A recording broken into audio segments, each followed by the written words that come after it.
I'm happy to welcome you to the Assemblies of God Nigeria Sunday School today, the 19th of July 2020. The topic of our Sunday School lesson is The Captivity is Coming. The Captivity is Coming. The memory verse is taken from Ezekiel 12, verse 25. I am the Lord, I will speak, and the word that I shall speak shall come to pass. It shall be no more prolonged, for in your days, O rebellious house, will I say the word, and will perform it, said the Lord God. Central truth says the declarations of God are sure and trustworthy. The lesson is taken from Ezekiel chapter 12, verses 1 to 28.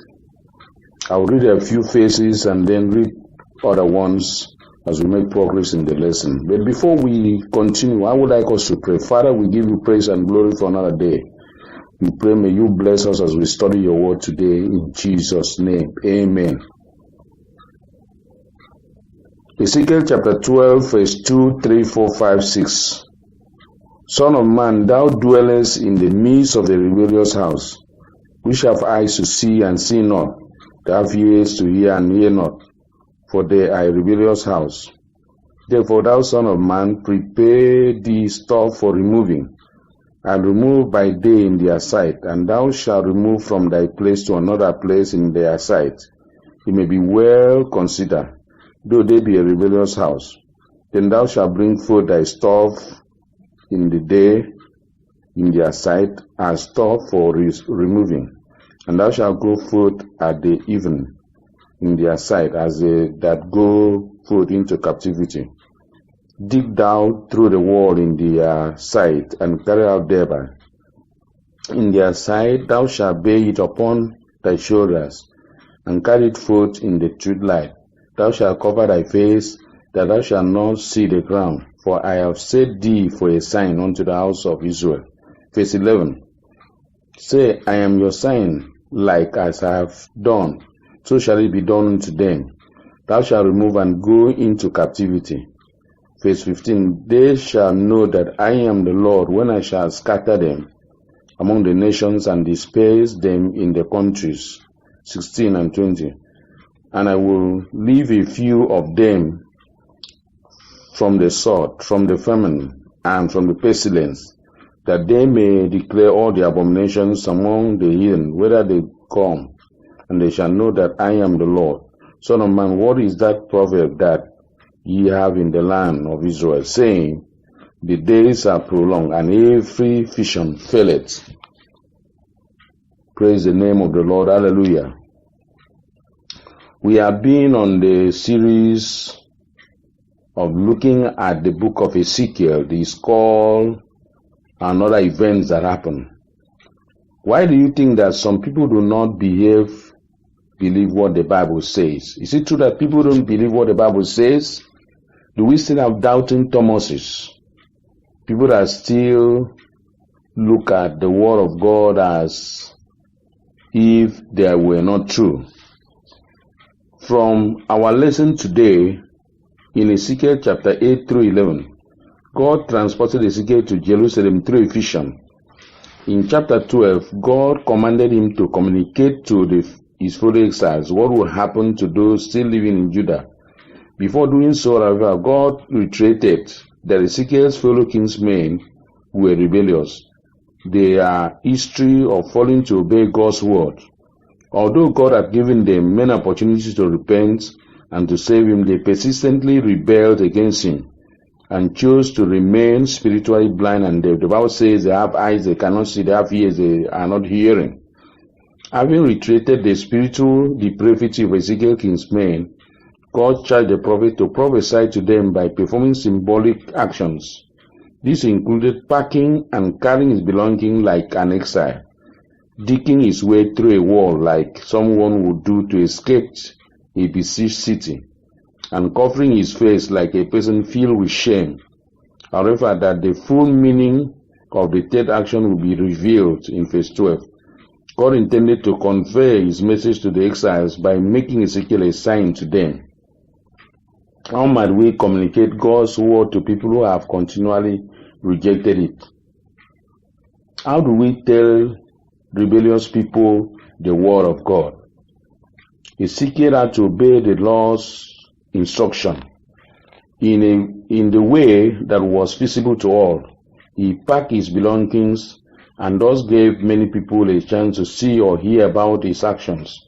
Later on, when evening came, he dug through the wall, carried his belongings through it, and covered his face so that he could not see where he was going. Although Ezekiel's behavior may seem foreign to modern-day readers, the prophet onlookers likely had at least a partial understanding of what he was doing. They knew that exiles packed their luggage and sometimes broke through walls in an attempt to escape capture. The main question for them, however, was probably how Ezekiel's actions were pertinent to them since they were already living in exile. The morning after Ezekiel fulfilled the Lord's command, God told him that he would say to those who asked questions about his actions. Since Ezekiel's audience did not recognize how his acting like an exile applied to them, he was to tell them God said that he will exile the prince in Jerusalem and all the house of Israel. Sometimes we come to meet with people who resist the word of God instead of receiving it. Then the best way we can keep telling them is living out the Christian life so that they will see what it means to be a child of God.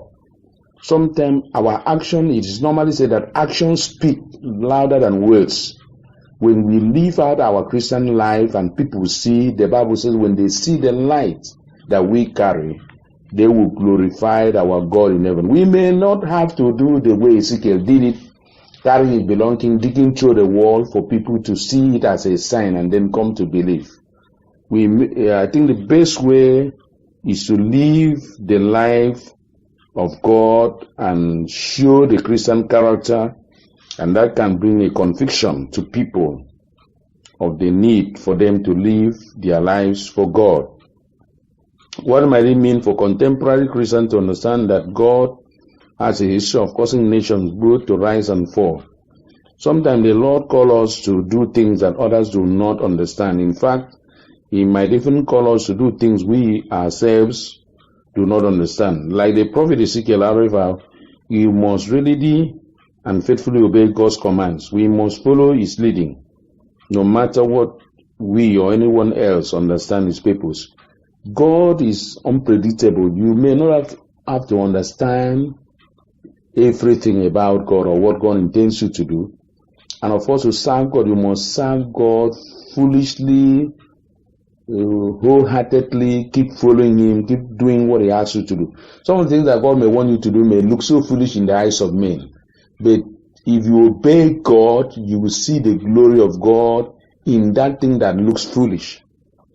When it comes to relationship with God, faith, not knowledge, is very, very important. We don't relate with God by knowledge. We relate with God by faith. We don't relate with God by what we know. We relate with God by what God has asked us to do. This is not to say that understanding the Lord and His ways is unimportant, but that we should desire to be faithful more than we desire to be knowledgeable. Indeed, as the writer of Hebrews points out, without faith, we can never please God. Hebrews chapter 11, verse 6. Exile foretold, dispersed among the nations. In Ezekiel chapter 12, verses 12 to 16, Ezekiel continues sharing God's message about Judah's future deportation.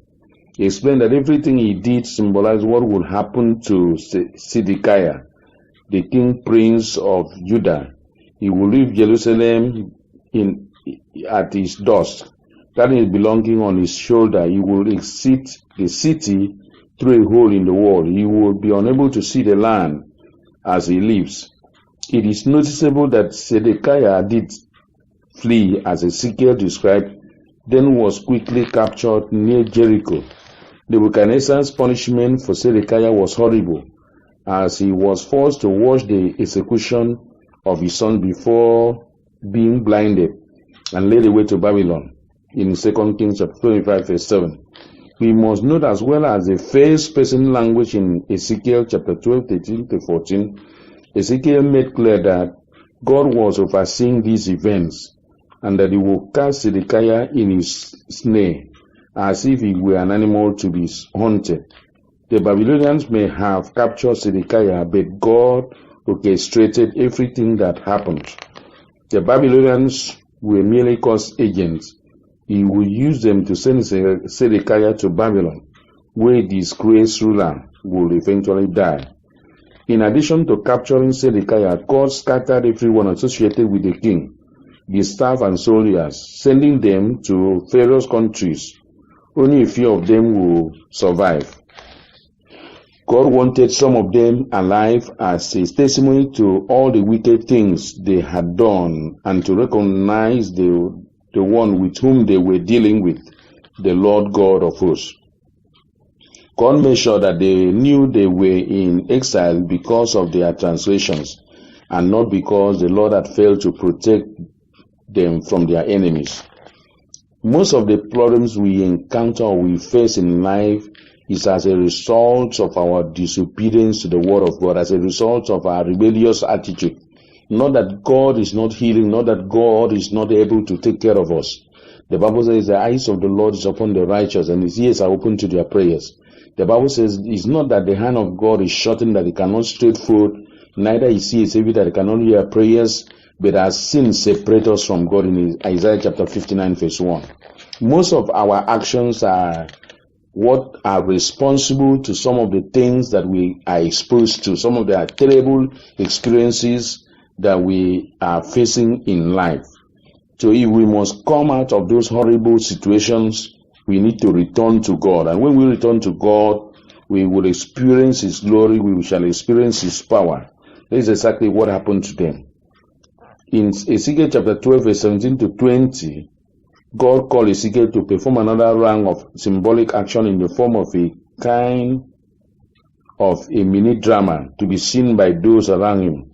Instead of packing and digging through the wall, each time the prophet was to tremble as he ate and shudder as he drank. God wanted Ezekiel to portray the fear associated with an imminent attack and a deportation. Those currently living in Jerusalem and Greater Judah would have become full of anxiety and fear. Earlier in the book of Ezekiel, God commanded the prophet to eat a ration diet to symbolize the shortage of food that people in Jerusalem would have before its siege. In addition to this, in this chapter, God told him to eat and drink in fear. Ezekiel's ministry was not limited to proclaiming God's word with his mouth. He also communicated God's message through his actions, prophesying in both word and deed. In verse 20, for the third time in chapter 12, Ezekiel uttered the phrase, "Then you will know that I am the Lord." God inspired the prophet to say this on behalf, to reiterate that through the punishment of Judas, he would demonstrate who he is, namely, that he is holy and powerful. By punishing those who had broken his commandments, God upheld both his honor and his promises. He stayed true to what he had said and punishing those who break the covenant he made with Israel. How do you communicate God's word in both word and deed?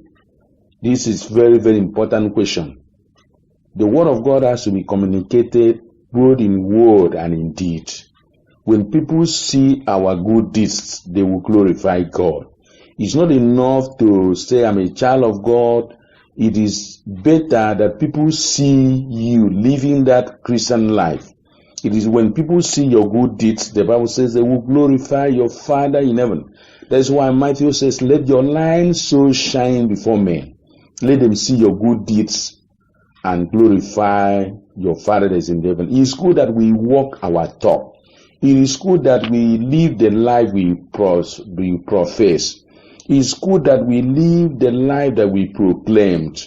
Otherwise, people will not believe God. People need to hear what we say, and people need to see the life that we live.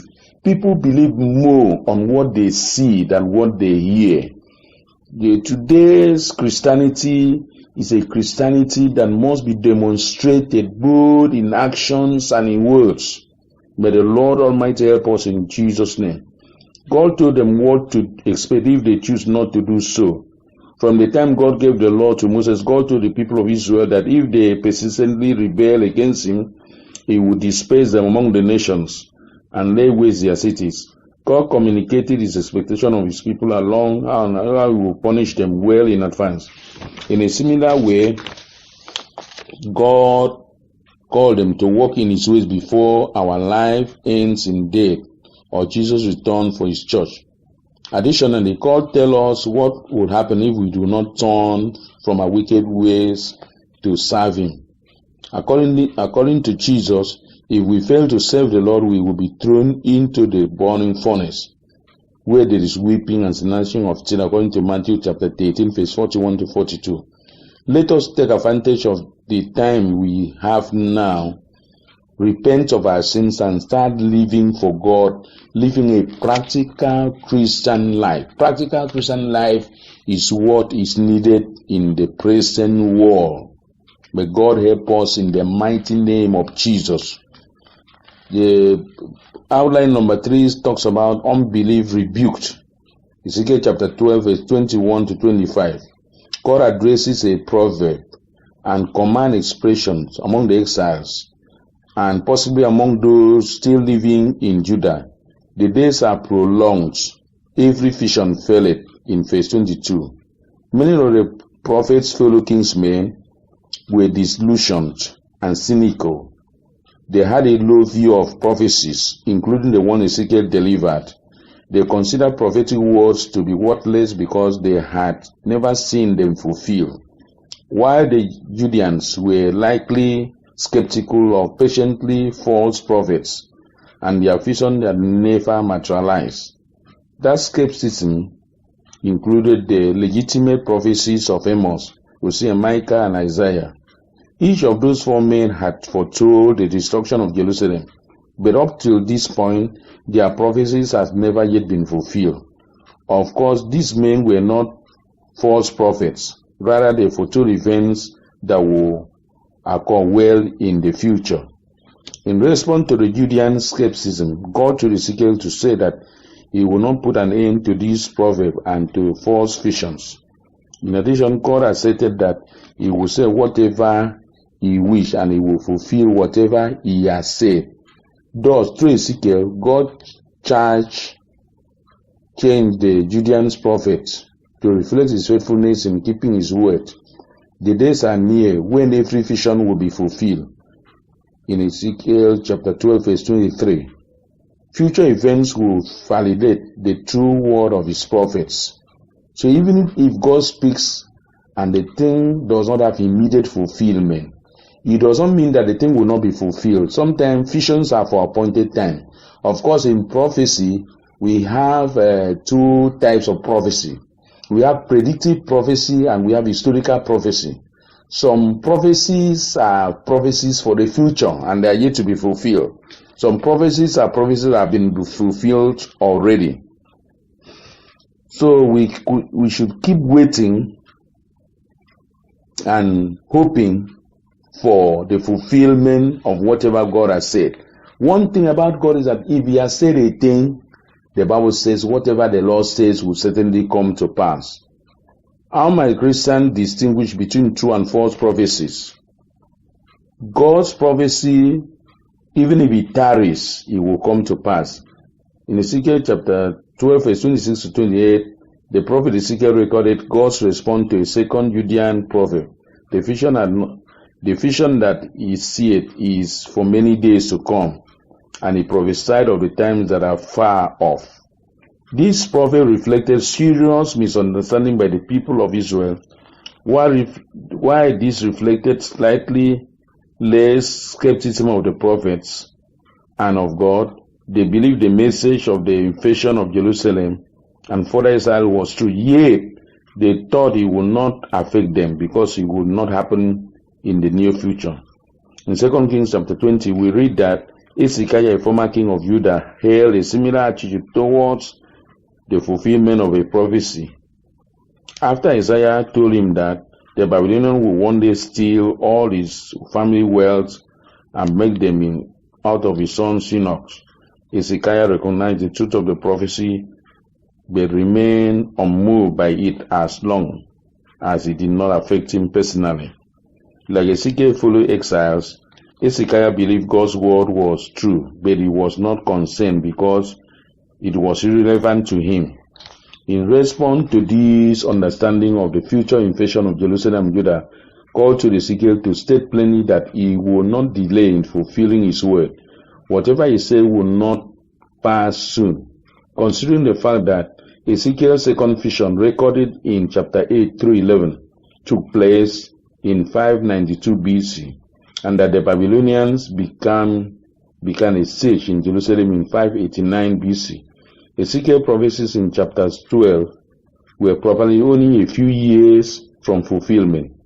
In the grand scheme of things, God planned to fulfill his word soon, and very soon. Prophets may seem far removed from us, but if we consider them in the light of the New Testament teaching of Jesus' return, as well as what many people think about Jesus' return, we see a strong connection to us. Some doubt that Jesus will return. Others believe that he will, but have plenty of time before he does. Some may even think that Jesus' return will occur so far in the future that they are convinced they will no longer be here. If we are to be faithful to the teachings of the New Testament, we must believe that Jesus will return and that he may do so at any time. To do otherwise is to reject what the Bible teaches in Matthew chapter 24, verse 29 to 44. Although you may not have someone like Ezekiel to regularly deliver prophetic messages to you, it remains that you have continual access to God's word. While it is certainly important to study the Bible and learn what it teaches, it cannot stop there. You must trust what God says in his word, then live according to his teachings. The Bible continually testifies that the message is true in 2 Timothy 3:16 to 21. In this same vein, the Bible teaches clear that Jesus himself exhibited a deep trust of the scriptures in Matthew 5:18, John 10:35. Based on what the Bible says about itself, the eternal evidence that corroborates the biblical record and the inner testimony of the Holy Spirit, we can affirm that God's declarations are sure and trustworthy. Take a moment to examine the degree to which you trust God's word. In what specific ways do you demonstrate that trust in the word of God? I pray for every one of us today that God will help us to read the Bible faithfully and to understand it and trust what the Bible says. That the Bible does not tell us lies, and God can never lie to us. One of the things that God cannot do is to lie. God can never lie. May God help us today to trust him and trust his word and live by what God says. And if we do so, it shall be well with us. I want to pray that God will help every one of us that are studying this lesson today. May God open our eyes to believe his word. May God touch our hearts not to be rebellious to his word, not to resist his word, but to receive the word. As we receive the word of God in faith and start living for God, may the word prosper us in the mighty name of Jesus.